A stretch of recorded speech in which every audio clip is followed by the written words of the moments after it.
मग अनेक आंदोलनं झाली, अनेक चळवळी झाल्या. 2007 आल्यानंतर मी तातडीनं पहिला एक हद्दवाढीच्या संदर्भात आमरण उपोषण पत्करलं, जे थेट पाईपलाईनच्या वेळेला पत्करलं आणि ती थेट पाईपलाईन मंजूर झाली होती. आणि हद्दवाढीच्या संदर्भात मी आमरण उपोषण पुकारलं असताना सन्माननीय तत्कालीन मुख्यमंत्री देवेंद्रजी फडणवीस साहेबांनी आणि एकनाथ शिंदे साहेबांनी, आपले चंद्रकांत दादा पाटील असतील, मुश्रीफ साहेब असतील, यांनी मला उपोषण सोडून आत बोलवून घेतलं आणि हद्दवाढ आम्ही करतो असं सांगितलं. आणि कॅबिनेटमध्ये हा निर्णय देखील होणार होता, पण त्याला मोठ्या प्रमाणात विरोध काही लोकांच्याकडून झाला. आणि त्यावेळी आपलं दुर्दैव 2015-16च्या वेळेला, त्याच वेळेला सर्किट बेंचचं पण तसंच झालं होतं.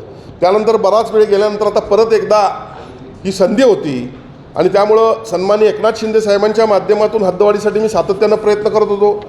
आता सन्माननीय मुख्यमंत्री म्हणून देवेंद्रजी फडणवीस साहेब झाले, त्यावेळी त्यांनी मला सातत्यानं सांगितलं होतं की डिक्लेअर करतो, जास्त त्याला लोकांच्यातनं आंदोलन वगैरे होऊन देऊ नका. अशा पद्धतीनं हे सुरू असताना गेल्या वर्षीच्या म्हणजे जुलैच्या अधिवेशनामध्ये आम्ही सर्व लोकप्रतिनिधी एकमत केलं, जे मंत्र्यांनी उत्तर दिलं. आणि काही गावांची हद्दवाढ पहिल्यांदा झाली पाहिजे या मतापर्यंत आम्ही आलो. पण दुर्दैवानं काय झालं, महापालिकेच्या निवडणुकीच्या अगोदर 6 महिने ही हद्दवाढ करता आली नाही. त्यामुळं महापालिकेच्या निवडणुकीनंतर ही हद्दवाढ व्हावी असं अपेक्षित होतं.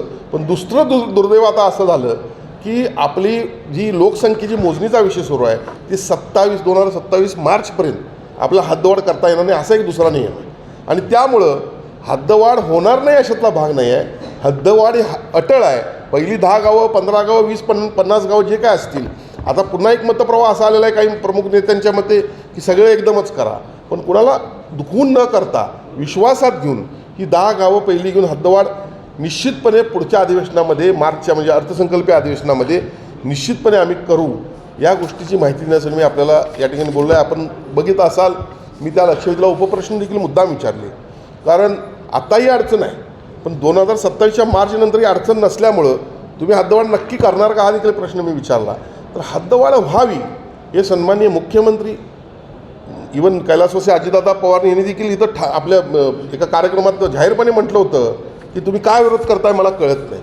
आणि म्हणून हद्दवाढ झाली पाहिजे, ही नैसर्गिक प्रक्रिया आहे. याशिवाय शहराचा विकास नाही आणि पर्यायानं जिल्ह्याचा किंवा ग्रामीण भागाचा विकास नाही.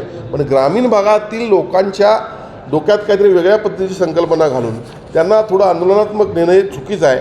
माझी सर्वच लोकप्रतिनिधींना, ग्रामीण भागातील नागरिकांना देखील माझी विनंती आहे. कारण बघा, ग्रामीण भागामध्ये अनेक सोयी देतो ना आपण, पाणी देतो आहे, लाईट देतो आहे, रस्ते आहेत, सगळे ऑफिसेस इकडे आहेत, ते त्यांना इकडे यावं लागतं आहे, शाळा तिकडे त्यांची मुलं येतात. म्हणजे एकरूप जे शहर झालेलं आहे त्या भागामध्ये हद्दवाढ करायला काही हरकत नसावी. आणि म्हणून 2027च्या मार्चच्या अधिवेशनामध्ये ही हद्दवाढ निश्चितपणे होईल हे सांगण्यासाठी मी आपल्याला या ठिकाणी बोलवलं आहे. बाकी लक्षवेधीचा जो संपूर्ण आपल्याला पाठवलेला आहे ते आपण बघितलं. आपण सर्वजण या ठिकाणी मोठ्या संख्येनं उपस्थित राहिलात, त्यामुळे मी मनपूर्वक धन्यवाद.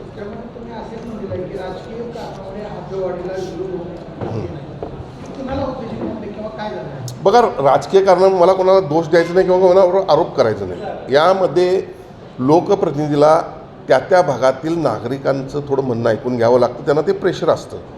पण लोकप्रतिनिधीनं त्यांना हे समजून सांगणं गरजेचं आहे की यामध्ये हिताचं काय आहे हे समजून सांगणं गरजेचं आहे. त्यामध्ये कोण कमी पडलं की काय असं मला वाटतं.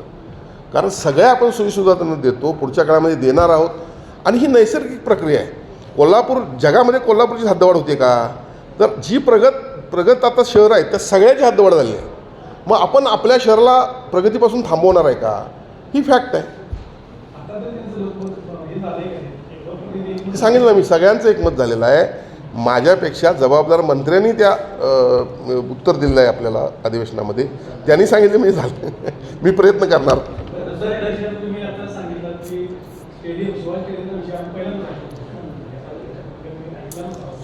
काय आहे, कधी